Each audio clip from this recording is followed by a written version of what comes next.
Welcome back to the channel, guys. In this video I'm going to give you a quick insight into whether or not the Yas Marina 3000 experience is actually worth it. It's a very pricey one, so at the time I booked it, it was actually off peak, so in the summer they had a discounted rate, so I got it for around £315, which was 1435 dirhams. Normally it's around 1800 dirhams, which is around £400, so it's about 75 quid saving. But this video is going to basically take you through everything that's involved, what you actually get for your money, and whether the overall experience was worthwhile. So hopefully something different from all the different best lap videos that you continuously see. So let's take you on the journey now.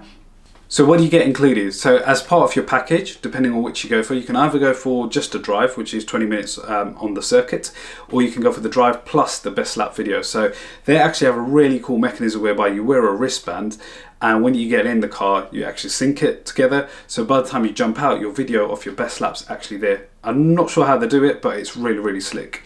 Anyway, for that 20 minutes, you might be thinking right now, well, that's a lot of money to be spending for 20 minutes, guys. But I'm sure you know, track days, etc., anything like that, anything motorsport related isn't really that cheap. But honestly, having gone through it, I would say, well, we'll probably touch on it towards the end, but the 20 minutes does feel like enough.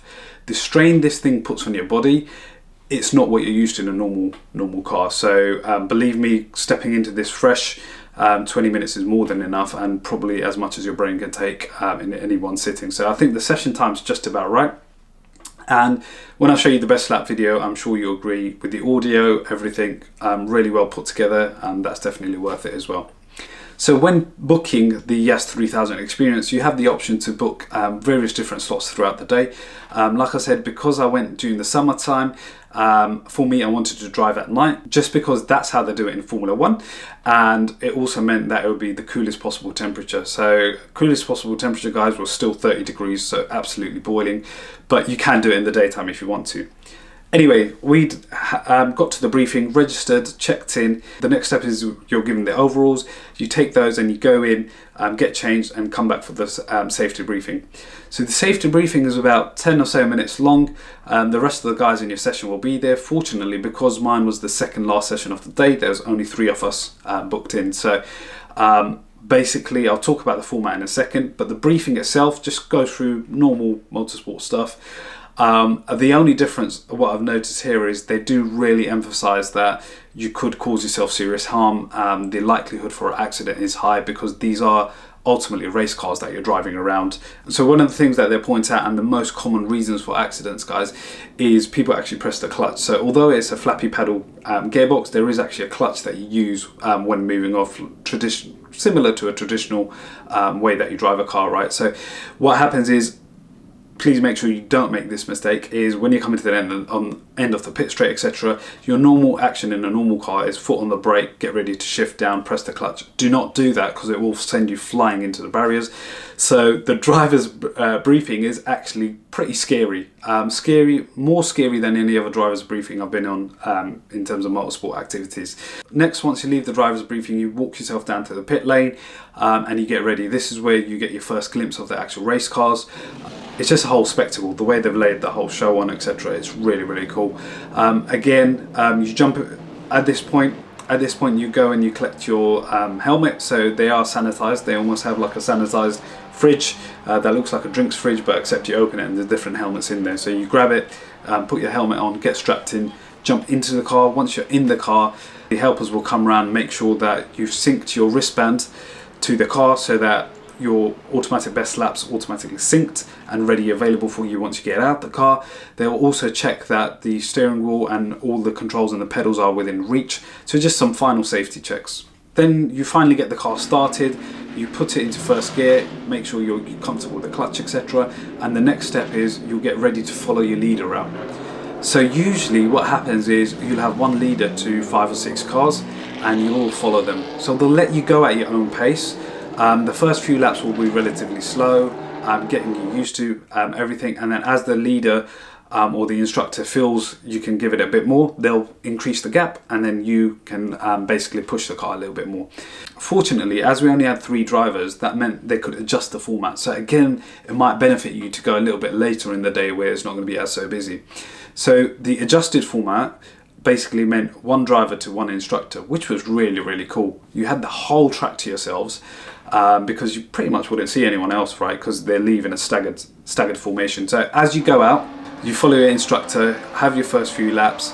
As you can see, I'm flying by here at the moment, and you can see the relative gap. It's probably, I'd say, anywhere between a 30 to 40 meter gap that you're supposed to keep. Now the reason for this, guys, is there's not really brake lights at the back of these cars, so you don't want to end up shunting into the back. But as the laps go round and round, to be honest, if you're like me, you probably wouldn't have got that close to the instructor in the first place, just because there's so much going on that I wouldn't get too hung up over the instructor's going to slow you down. You'd probably be focusing on way too much other things at the moment.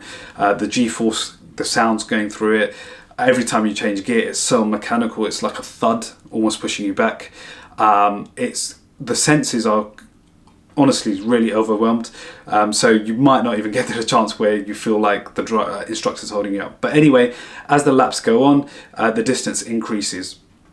Now in our session, we got about 10 or 15 minutes, and then one of the other drivers, like I mentioned earlier, actually put the clutch down at the end of the pit straight, which sent the car into a spin, and he went smash into the barrier. So his day came abruptly to an end. But fortunately, as far as I am aware, there is no additional waiver, etc. to sign, so it's not the end of the world if you do crash the car. I think you're exempt from it, so he certainly was. Thank God he was okay, but the car wasn't. So again, if you're watching this and you are going out there, just be wary when you come into the downshift. Even though there's 3 pedals in the car, don't use the one on the left. That's literally only for moving out of neutral and moving off in first gear.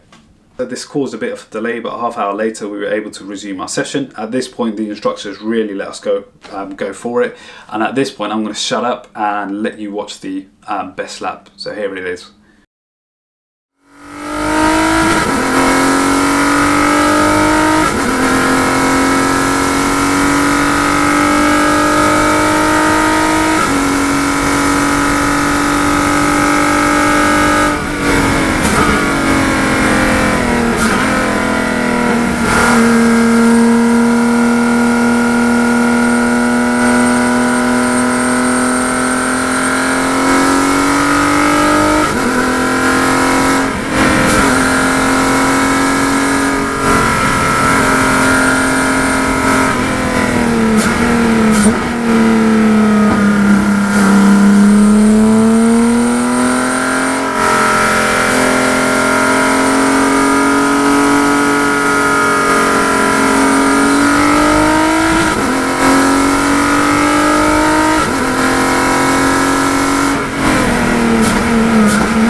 Right, so hopefully you enjoyed that, and hopefully the sound was raw. So it's, I think, 720p footage, so hopefully it's come out decent on YouTube.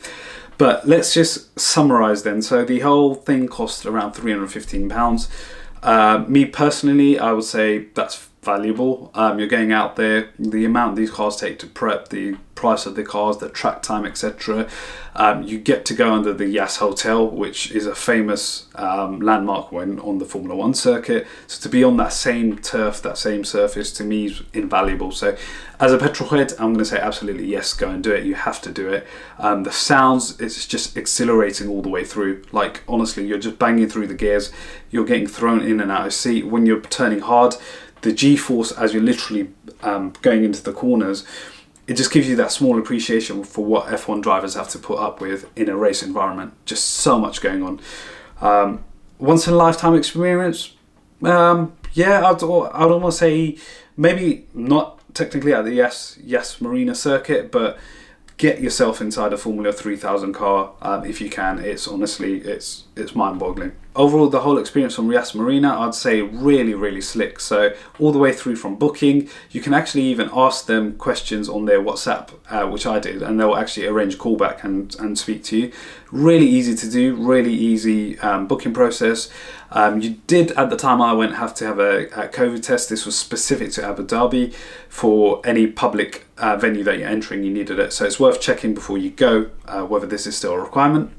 The only criticism I would have is once you get to the venue, it was really hard to find the relevant gate that we were supposed to go to. So we spent a good, I'd say 20-25 minutes just driving around different elements of the circuit. Now this might be because it was off season, there were certain bits closed off, but just leave plenty of time before your experience start time.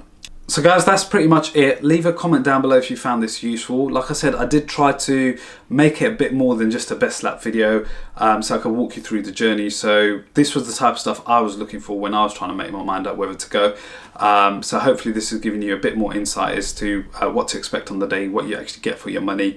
And if you're in Dubai, it's absolutely worth just making the trip exclusively for this. Although right next door is the Yas Marina Ferrari World, which is like a theme park. If you go too late, it's closed, but you might be willing to pair the two together. But anyway, leave a comment down below. Let me know if you're going to this. If you've been, what were your thoughts on it? And if you want to see more of this stuff around driving experiences and reviews, let me know down below and we'll get some more going. Thanks very much for watching, guys. We'll see you in the next one.